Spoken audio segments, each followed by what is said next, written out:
Hello and welcome back to Old House on the Corner. We're sorry we missed a week. Dale was out of commission for as far as editing goes because he was having a bout of bursitis in his left shoulder, so he really didn't feel like editing that last week, and so we were behind 1 week.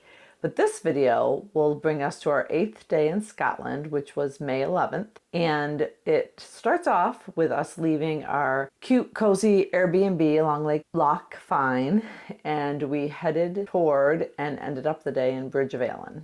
We'll be saying our last goodbyes to Inveraray, and then heading over the hills toward Loch Lomond, and then on to Stirling. But first, we're going to make a stop to the little historic preserved farming village of Auchindrain.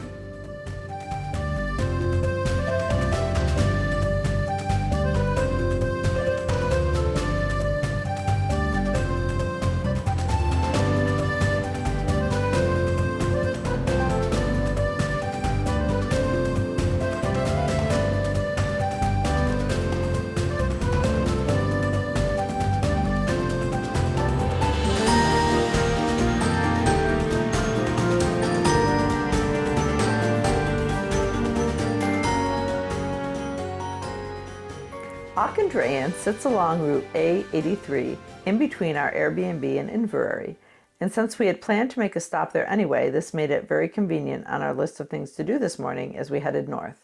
According to Wikipedia, it is the only township to survive substantially unaltered from amongst the many hundreds that existed across the Scottish Highlands before the Highland clearances of the late 18th and 19th centuries. It is considered the only surviving example of a joint tenancy township, in which the entire town worked and shared the land and livestock together on property under the control of the local clan chief. This is the newest and last building in the town, built in 1954. Everything else you will see is of older construction, some much older and some even in ruins, likely the oldest buildings still visible from an age long past.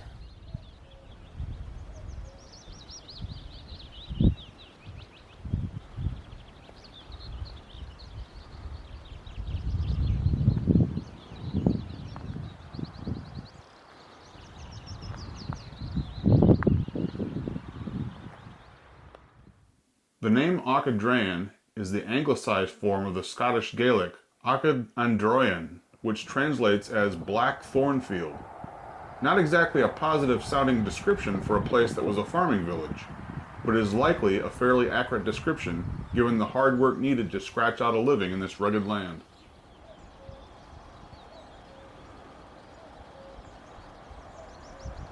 I don't know if the camera picks it up, there's a cuckoo bird going. In some of the video clips you'll see, you may even hear a cuckoo bird or two calling out from close by. We heard plenty of cuckoo birds throughout our 2 weeks in Scotland, almost on a daily basis, but I think this may be the only time we actually caught a recording of one while we were filming.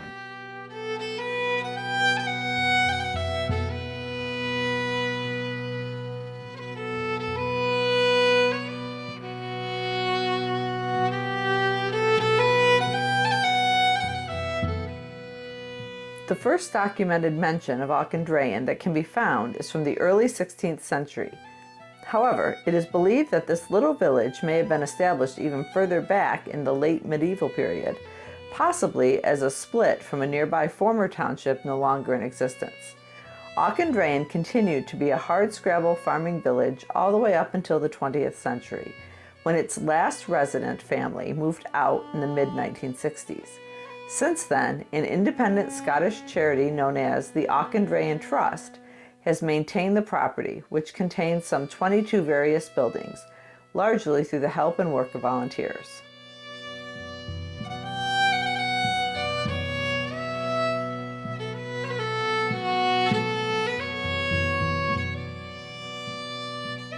The site is designated as a conservation area.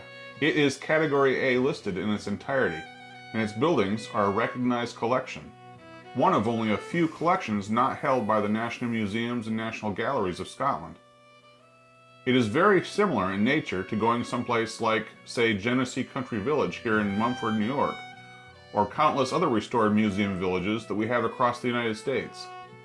However, since that type of thing isn't quite the same there as it is here in the States, this historic location at Auchindrain is much more primitive and not as well restored, and we also saw no costumed interpreters. What they did have, however, were preloaded Android tablets with a map of the entire location and each building marked, along with clickable buttons that would tell a bit of information about what we were looking at and who its former residents were.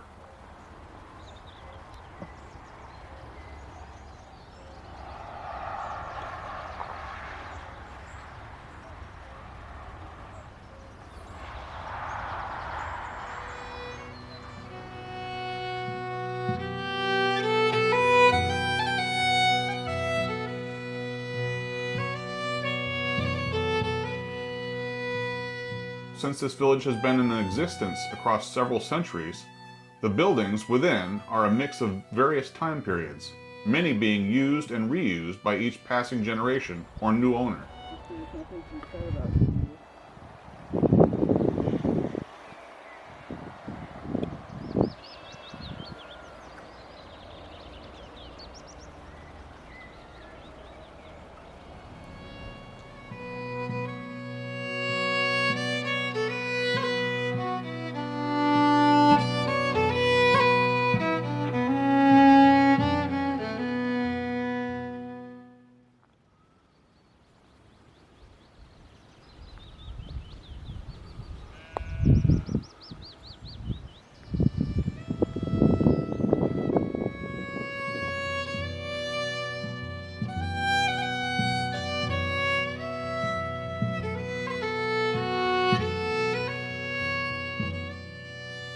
In many of these older dwellings, the living space part of the interior was split by a wall from the section of the structure called the byre, which basically served as a small barn for livestock under the same roof and inside the same walls as the family living there.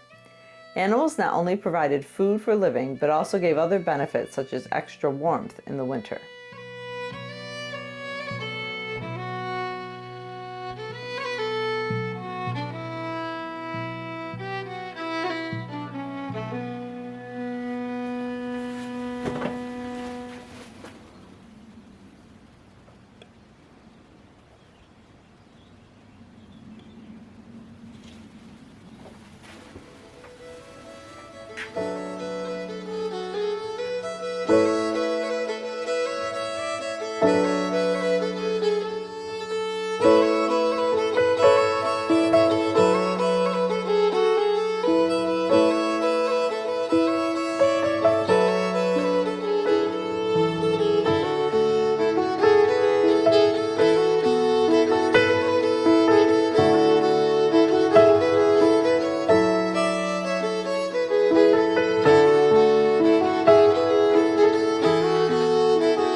Overall, we enjoyed our visit to Auchindrain Township and seeing how my ancestors possibly lived several hundred years ago.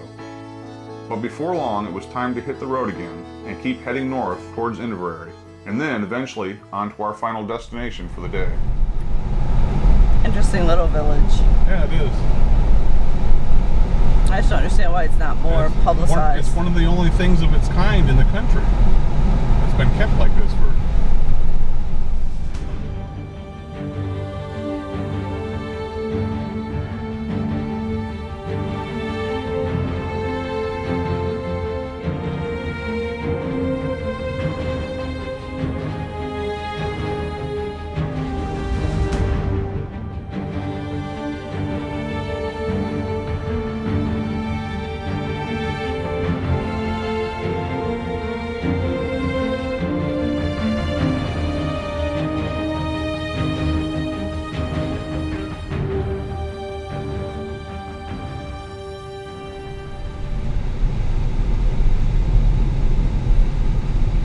Royal Burgh of Inveraray.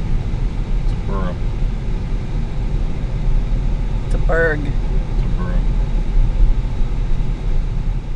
Finally, we were back in Inveraray. We wouldn't be here long, just long enough to walk around and explore a little bit more, grab a bite to eat since it was midday by now, and then get back on the road.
As Claudine said, we did stop for a bite to eat.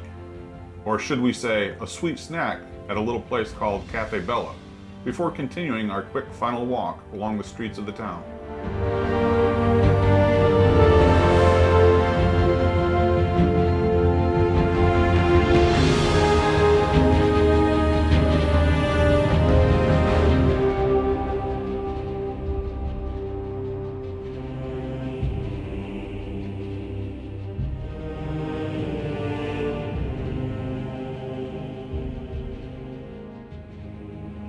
All too soon, it was time to get back on the road and leave this historic town of the Campbells.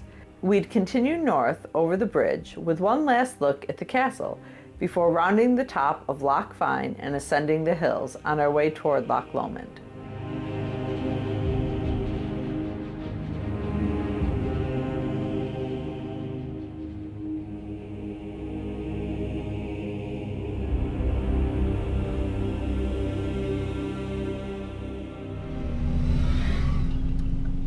What are they doing? Budging in the line. How is that right? Hello? Why do you go to the front of the line?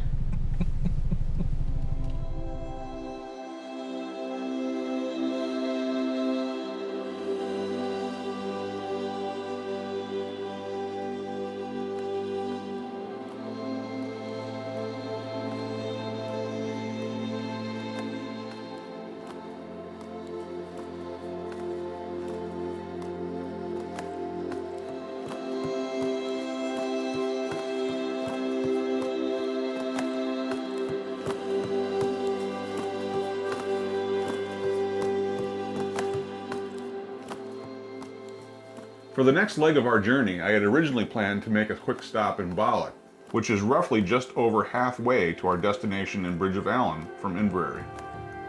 My intent was to stop to stretch our legs and use the public toilets if needed before continuing on towards Bridge of Allan. However, plans would change by the time we got there, as you'll see shortly. First though, we needed to get a few miles covered. To save time, we won't show you a lot of the driving footage between Inveraray and Balloch, but I assure you it was very scenic, just like some of our other drives. For those of you who like seeing our driving footage though, remember, Later this year, I'll make a separate playlist that will include all the camera footage we took from our dash cam of all the places we drove. If you're somebody that likes to see the scenery and just drive along listening to music as you see the scenery, look forward to that later this year.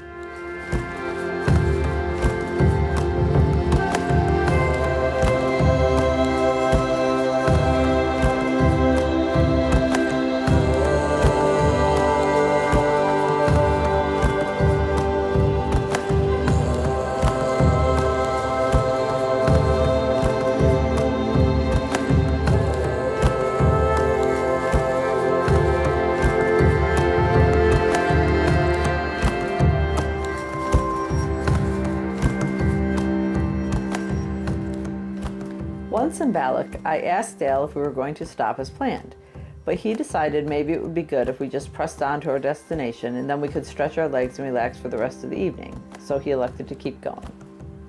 After we got out of town and into the country a ways, however, I began to regret my decision as it became apparent that we both needed to find the public restroom. One thing we noticed in Scotland while driving is that they have road signs every so often that point in the direction of a nearby town and list the services the town has, one of which is the presence of public toilets. We found one that pointed southeast down a country road, so we took a chance that perhaps the town it pointed to was close by and not far off our route. But the further we got down this road, the more we began to wonder just how far this town was. Eventually, we did find it, and we were rather thankful that we'd taken this route. Not just because we found some public toilets, but also because it ended up being a very interesting detour to a neat little town of Balfron, which wasn't on our plans, but we were glad we had the chance to stop there. We even found a local shop where we both bought something to have for our breakfast the following morning. I got a pastry and Dale got a Scottish sausage roll, which he enjoyed very much. We also walked around briefly for a quick look at Balfron before getting back on the road.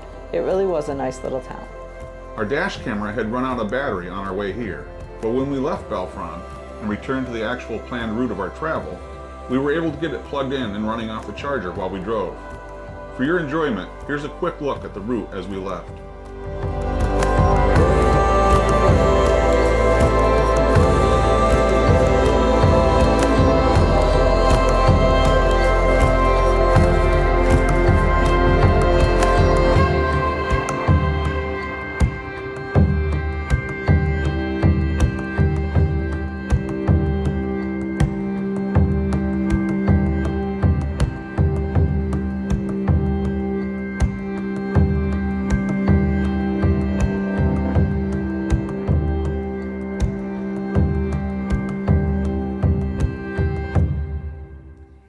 It wasn't long before we got back to A811 and were on our way again. Here's a look at our route from Balfron to Bridge of Allan.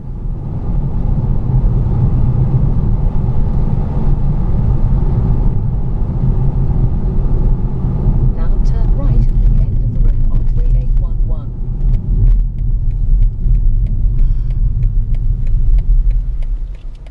You have one car coming. Good. Yep, go quick.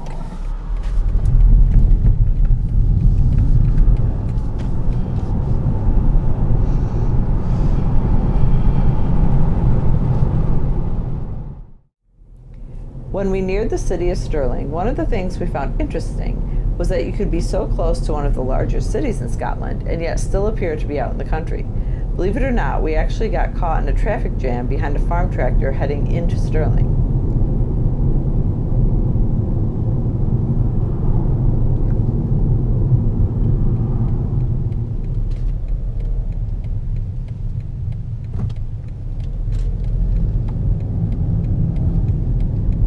Please leave the roundabout at the first exit onto A84.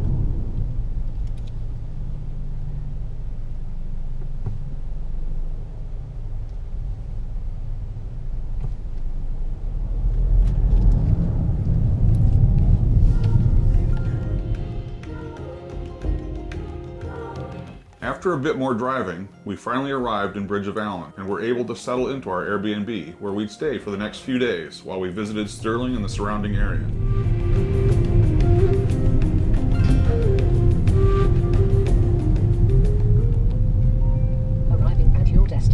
on the left. We had a nice little apartment, otherwise known as a flat, on a second floor, which they call the first floor, above the main street through town. Our host was very friendly and welcoming and made us feel right at home.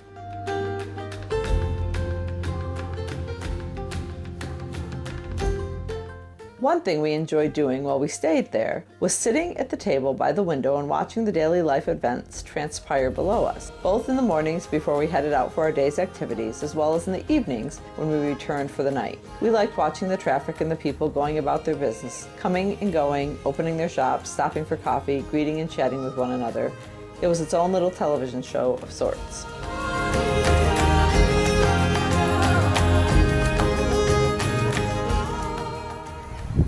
So tonight we are at the Bridge of Allan. This is where we're staying for 3 nights while we see things around the city of Stirling. So we got here late afternoon, did a few things in Inveraray area, and then came here, stopped in a cute little town, Balfron. So accidentally, we were just looking for a place, donated a place to go to the bathroom, and we accidentally stumbled upon this took a side road, and it took us out into the country, further out into the country, because we were already in the country, and we stumbled upon a little town called Balfron. And so we've been here for a little bit, a few hours, and had dinner, and now we're just sitting in a little park right off the main street through town, just enjoying the nice sunny weather, because it looks like this may be the last nice day we have over here. There are about 5 full days left here before we fly home. This brought us to the end of our 8th day in Scotland on May 11th. We did turn in a little early that evening because we knew we had a full day ahead the next day as we were going to visit Stirling Castle. We hope that you'll come back for the next vlog, which will include that footage. And Stirling Castle is one of the more significant castles in Scotland's history, so it's very interesting and very worthwhile to watch. Make sure you click on that subscribe button down below and the bell for notifications so that you know when we upload new videos. That way you won't miss another video from our Scotland trip, as well as future videos of our life here at the old house on the corner. And we'd love it if you leave us a comment or two down below, giving us your thoughts, asking questions, or just saying hello. We'll get right back to you as soon as we possibly can. We enjoy chatting with you. Thanks for stopping by. We'll see you again next time at Old House on the Corner.